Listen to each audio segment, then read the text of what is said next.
North Carolina GOP Congressman Pat Harrigan. Congressman, thank you for joining me. Riley, great to be with you in studio.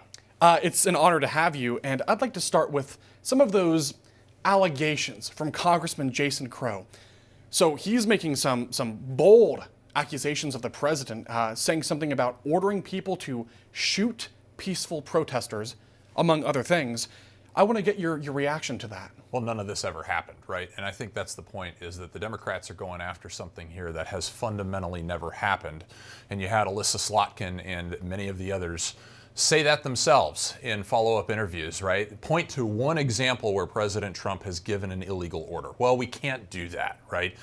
I think it was just very poor choice for these members of Congress, senators, to put this video together, because the only way that it came off, the only way that it could have come off, is inferring that President Trump has been issuing illegal orders.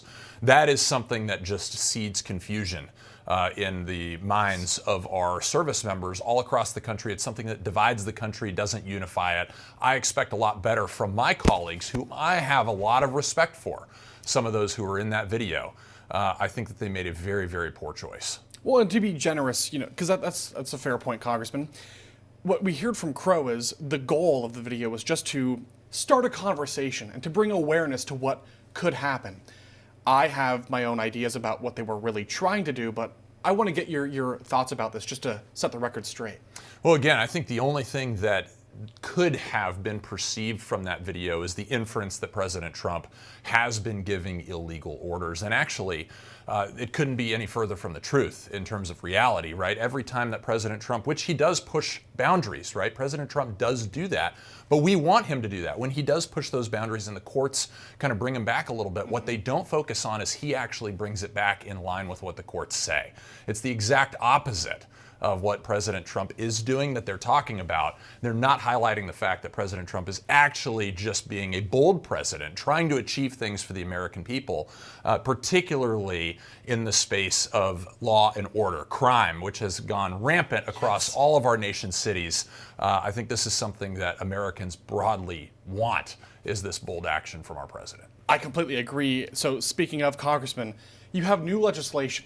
And it's fascinating because it gets to the core of the problem. Systems like cashless bail, which create this revolving door for career criminals. Criminals like the man who murdered Irina Zarutska in your own home state just months ago, something we covered here on the show. I want to get your thoughts, first of all. What would this bill do, and how is it being received by your colleagues in Congress? Well, what this bill will do is it will force out into the open the decisions of judges and magistrates that have not been enforcing the law, right? We have not been punishing criminals for criminalistic behavior. Yes. We've simply been letting them back out on the streets and then feign surprise when they actually commit crimes again, because there's been no punishment for their actions. This actually creates a requirement for dangerousness hearings when releasing or considering the release of felons back onto the street before trial. And what that will do is that'll just put everything out into the open. It'll make these judges and magistrates, their decisions, much more transparent for the people that they serve, particularly in their local communities who are going to be affected by their decision. And it'll let them be held accountable for those decisions. And if states don't comply, if localities, municipalities, counties don't comply, we're going to withhold some of their federal funding as a mechanism of enforcement, because right now the federal government has very little teeth into actually enforcing the law, even when our states and our counties are breaking the law.